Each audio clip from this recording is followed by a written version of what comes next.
Have you ever wondered about that quiet shift in a long-term relationship? That moment when the electric charge of new love mellows into the comfortable hum of familiarity? In my years as a therapist, I've sat across from countless couples grappling with this very transition. But there's a pattern, a whisper in the room that often grows into a roar. Women tend to voice this feeling of boredom, of disenchantment, sooner and more acutely than men. Let's pull back the curtain on one of the most misunderstood dynamics in modern love. Contrary to the age-old stereotype that men are the promiscuous wanderers and women are the keepers of the monogamous flame, a growing body of research and countless stories from my own practice suggest the opposite may be true. As the renowned relationship expert Esther Perel has pointed out, it's not that women get bored with sex itself. They get bored with the sex they are having within their committed relationships. When the story fades, when the plot gets predictable, and when the romance that once fueled their desire disappears, so too does their interest. A study of 2,500 people in Germany found that while men and women start with equal levels of lust, a woman's desire in a long-term relationship can plunge rather precipitously after just a few years, while a man's desire tends to decrease more gradually. This isn't a failure of love, but a failure to understand the very nature of desire. The honeymoon hangover. From passion to predictability, every relationship begins with a glorious chemical cocktail. The early days are a rush of dopamine, adrenaline, and norepinephrine. This is the can't eat, can't sleep, reach for the stars feeling. It's a period of intense discovery, where every conversation is a new chapter, and every shared experience expands your world. This is what psychologists refer to as a time of high passion, where you are acquiring new perspectives, skills, and resources through your partner. But this phase, by its very nature, is temporary. As the relationship settles, these thrilling hormones are replaced by oxytocin and vasopressin, the bonding hormones. They make you feel calm, stable, and securely attached. This is the foundation of a lasting partnership, the glue that keeps you together through life's inevitable challenges. But here lies the paradox. The very things that create stability, familiarity, predictability, and security are often the enemies of erotic desire. I once worked with a couple, let's call them Mark and Jessica. When they met, Mark was an adventurer. He rock climbed, he took spontaneous road trips, and he was always introducing Jessica to new music and obscure films. She was captivated by his vibrant, unpredictable energy. 3 years into their marriage, Mark's biggest adventure was finding the TV remote. He'd won her, and in his mind, the work was done. He had settled into the comfort of the relationship, thinking he had his girl on lock. But for Jessica, the man she fell in love with had been replaced by a comfortable, predictable roommate. The passion didn't just fade, it evaporated. This is the classic decay of passion that occurs when new experiences become commonplace. The relationship becomes an institution, a set of duties and expectations rather than a dynamic, evolving adventure. The expectation gap, when comfortable becomes confining. Relational boredom isn't about an objective lack of excitement. It's about a gap between what you expect and what you experience. Think of it like a relationship dashboard with 2 gauges, one for security, comfort, trust, predictability, and one for growth, fun, excitement, adventure. A relationship can have a full tank of security but be running on empty when it comes to growth. Recent studies have shown that people diagnose boredom in their relationships when there's an expectation gap specifically for growth. It's not that the relationship is bad. In fact, it might be incredibly stable and supportive. It's just that it's falling short of what a person ideally wants in terms of novelty and excitement. For many women, this gap feels like a profound loss. This is where we see a fundamental, though not absolute, gender difference. While both men and women value traits of moral integrity, like honesty, respect, and trustworthiness, and relational sensitivity, like kindness, empathy, and support, women often place a higher premium on the elements that foster satisfying intimacy. This includes intellectual stimulation, adventure, and a sense of shared partnership that goes beyond just companionship. They want a partner who challenges their perspectives and is open to being challenged in return. When the relationship plateaus and stops offering these opportunities for personal expansion, boredom sets in. It's a signal, a constructive one, that the relationship needs a dose of novelty. But too often, This signal is ignored or misinterpreted as a sign that the love is gone. The man in the driver's seat, whether he knows it or not. Here's a truth that makes many men uncomfortable.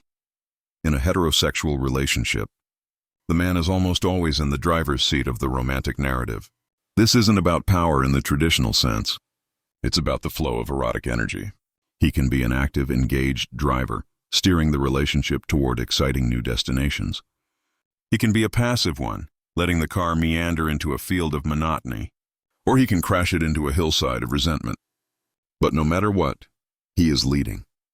A woman's capacity for arousal is deeply tied to her ability to let go, to surrender, to lose control. But as relationship coach Justin illustrates, she cannot take herself there alone. It's like trying to tickle yourself. It's physically impossible to create that same spontaneous, overwhelming reaction.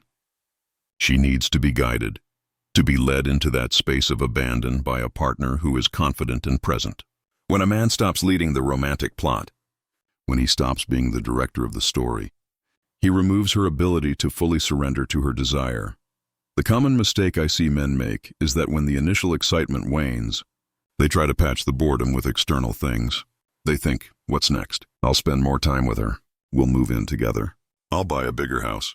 We'll get married. We'll have kids. We'll have more kids. Each of these steps provides a temporary hit of novelty, but eventually he gets gassed out. The new car becomes just a car. The new house becomes just a house. Our minds are adaptive. They get used to regular stimuli. If a man hasn't cultivated the skill of stimulating his partner's mind, emotions, and body in a regular and sometimes irregular fashion, the excitement will inevitably wear off. He can't rely on the good deeds of the past, providing a home, being a good father, making good money, to fuel her desire in the present. As one woman on a Reddit forum bluntly put it, her partner's complacency was the biggest turnoff. He stopped trying, he took her for granted, and her attraction vanished. Men often operate on a pay-it-forward mentality with each other, remembering good deeds and returning them in kind. But female desire doesn't work like a ledger. It's not about what you did. It's about the energy you're creating right now. Crucially, this leadership must come from a place of authentic self-expression, not from a place of fear or performance. If a man is creating romance and excitement simply to keep the woman or to avoid a breakup, he's already lost. She will feel the neediness, the agenda behind his actions. It's like a musician who plays for the applause versus one who plays because the music is bursting out of him. The true leader, the true director of the romantic narrative, does it because it's an expression of who he is. He'd be this creative, passionate person even if she weren't there. She just gets to be the beneficiary of that energy. The complex web of female desire. It's true that on average men report wanting sex more frequently than women. This is what we call desire discrepancy, and it's one of the most common issues couples bring to therapy. However, attributing this simply to women having a lower libido is a massive oversimplification. Evolutionary psychology offers one lens. Men, with their low parental investment cost, evolved a strategy that favored more sexual partners to spread their seed, while women, with the high cost of pregnancy and child rearing, evolved to be more selective, prioritizing a mate with resources and commitment. But this theory doesn't tell the whole story, especially in a modern world of contraception and shifting social roles. In fact, research debunking common gender myths shows that men actually tend to be more romantic than women, scoring higher on scales that measure beliefs like love at first sight or there's only one true love for me. Women's desire is often more rational and context-dependent, and that context is crucial. For many women in heterosexual relationships, desire can be suffocated by the very structure of their lives.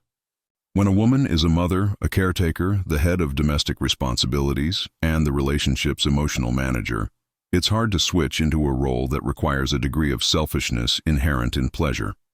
As Esther Perel notes, the secret to female sexuality is how narcissistic it can be, in a healthy way. It requires her to be inside her own sensations, not worrying about the needs of others. When her partner becomes just another person to take care of, another item on her to-do list, her desire for him tanks. One commenter on a Reddit forum captured this perfectly, asking sarcastically if her partner's idea of foreplay was him finally changing a diaper or saying, "I love you," for the first time in a year. When a woman feels like a man's mother or caregiver, she doesn't want to sleep with him. Furthermore, a woman needs to be the turn-on. She wants to feel desired, seen, wanted, and attractive to her partner. It's not just about him being available for sex. It's about him actively pursuing her, appreciating her, and making her feel special. When he stops doing this, when he stops chasing her in a playful, devoted way, she may lose interest or begin to seek that validation elsewhere. The death of mystery and the need for space desire flourishes in the space between two people. Love wants to close that space, to merge, to become one. Desire needs that space to breathe. It thrives on anticipation, longing, and a little bit of mystery. In our modern pursuit of the perfect partnership, we often strive for total transparency, complete emotional enmeshment, and constant togetherness. We share every thought, we do everything as a couple, and we try to eliminate all secrets. And in doing so, we often inadvertently kill the eroticism. Few monogamous couples actively cultivate the right balance of emotional autonomy and devoted connection. They forget that to remain interesting to each other, they must first remain interesting to themselves. This means having separate hobbies, separate friends, and separate experiences that you can then bring back to the relationship. When you know everything about your partner and can predict their every move, the mystery is gone. This is where understanding attachment styles can be so illuminating. Adults with a secure attachment style tend to have a positive view of themselves and others. They feel comfortable with both intimacy and independence, striking that perfect balance needed for desire to thrive. On the other hand, someone with an anxious, preoccupied attachment style might seek high levels of intimacy and approval, becoming overly dependent and inadvertently smothering the mystery. They may worry that their partner doesn't value them as much as they value their partner, leading to behaviors that close the very space desire needs. Conversely, someone with a dismissive, avoidant attachment style desires a high level of independence and may deny needing close relationships at all. They create too much space, preventing the trust and intimacy that serve as the foundation for passionate encounters. The key is to find that sweet spot, to be a solid, secure team while also remaining two separate, intriguing individuals. How boredom plays out. The breakup discrepancy. While both men and women get bored, they often handle it differently. A man who is bored in his relationship is more likely to seek novelty outside of it, by cheating, while still wanting to maintain the stability and comfort of his primary partnership. He wants to have his cake and eat it too. For a woman, boredom is often more total. It's not just sexual boredom. It's a loss of interest in the relationship itself. She feels disillusioned. And this is why women initiate the vast majority. Some studies say between 70% and 80% of all divorces. This often leads to another confusing phenomenon: the perception that women get over breakups much faster. I see it all the time with my male clients. A man is completely blindsided and crushed by a breakup, while his ex-partner seems to move on nonchalantly, posting pictures with friends and even new men on social media within weeks. But what he doesn't see is that she likely checked out of the relationship emotionally long before she ended it physically. The breakup conversation wasn't the beginning of the end for her. It was the final step in a process that had been going on for months or even years. She had already grieved the loss of the relationship while she was still in it. She tried to communicate her dissatisfaction, perhaps indirectly, through complaints that were dismissed as nagging. By the time she says it's over, she's already in the acceptance stage of grief, while he's just entering the denial and shock phase. So, what's a couple to do? If you're reading this and feeling a knot of dread in your stomach, take a breath. Boredom is not a death sentence for your relationship. It's a wake-up call. It's a signal to stop coasting and start driving. In my practice, I encourage couples to think of their relationship like a garden. It requires regular maintenance. You can't just plant the seeds and expect a beautiful bloom year after year. You have to water it, prune it, and protect it from pests. First, become a storyteller again. The man, as the narrative leader, needs to step up. But this isn't just his job. Both partners can work to create excitement. Stop the routine. If your date night is always dinner and a movie, take a dance class together. Learn a new language. Plan a trip to a place neither of you has been. The goal is to reintroduce novelty and shared discovery. Start writing erotic poetry or short stories for each other, even if it feels silly at first. It's about building new neural pathways of creativity and desire. Second, reclaim your individuality. Encourage each other to have separate lives. This isn't a sign of a weak connection. It's the source of a strong one. When you have your own passions and experiences, you have something new to bring back to your partner. You remain a mystery, an individual to be discovered over and over again. Third, talk about sex. And I mean really talk about it. What are your fantasies? What are your needs? Are they being met? So many women feel they can't express their desires for fear of rejection or a negative reaction. Create a safe space where you can both be vulnerable and adventurous. Let her know that her pleasure is a priority and that you are open to exploring. Finally, practice gratitude and appreciation. Say thank you, give hugs, cuddle while watching a movie. Send a text during the day just to say, "I'm thinking about you." These small acts create a culture of appreciation and remind both of you that you are seen, valued, and desired. They are the small, consistent deposits into the relationship's emotional bank account that keep it rich and solvent. In the end, the question isn't whether women get bored faster than men, but rather what boredom is telling us. It's a sign that the spark of novelty has been smothered by the blanket of routine. It's a call to re-engage, to become curious about each other again, and to remember that a long-term relationship isn't a destination you arrive at, but a journey you actively create together, day after day. The narrative doesn't have to end just because the honeymoon is over.